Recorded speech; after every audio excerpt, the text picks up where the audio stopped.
Welcome to And That's How I See It. My name's Dewey Evans. I'm a 50-year-old guy with a couple of kids, but I think I have a point of view worth listening to. I'm not sure if I'm coming at it from the left or from the right, and I don't really even know where the center is anymore. Because unfortunately, the media has gone to such a way that everything comes with a slant. And so it's hard to know what is actually just true news, because everything seems to be opinion. Well, this is going to be my opinion. I'm going to start out talking to you today about gun violence. Obviously, it's on everybody's minds. What happened in Newtown, Connecticut was horrible, and I think everybody agrees.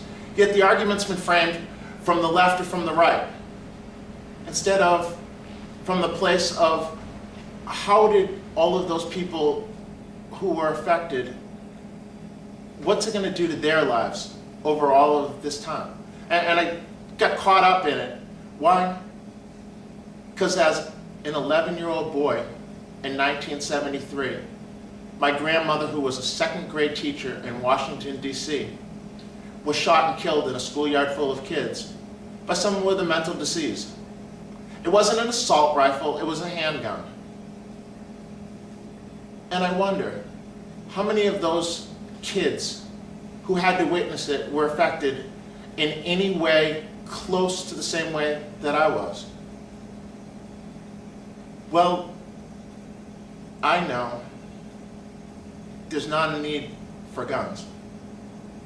There is nothing that we do as citizens in the United States of America which requires us to have a gun. Most of us, if somebody were to break in and we were to try to use the gun to defend ourselves, would have the gun probably taken away from us. But I also believe it's about choice. And I grew up with guns. I grew up in camp where the National Rifle Association, and we got our advanced beginner and our marksman and our pro marksman and our sharpshooter and all of that. And then I started college at West Point, and we certainly had weapons there. And so I'm not scared of them. I'm scared of people. So I'm not saying take all the guns and collect them, but I'm saying don't be one of those fools who says, well, they're not going to let us have them, so I got to run out and I got to get one while I can still get one. Because I think that means that you're probably crazy. And I don't want you living in the house next to me. I don't want your kid going to school where my kid goes to school. Because unfortunately, we don't do a good enough job of locking them up and policing ourselves. Too many stories of kids finding the gun under the bed, loaded, and taking it to school as a toy to show their friends, and their friends getting shot. I don't know what the answer to it is, but I know it's a debate worth having, and a discussion worth having.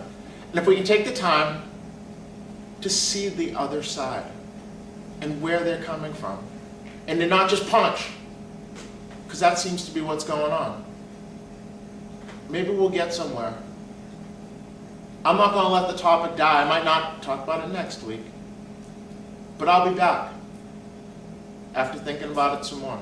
But for now, that's how I see it.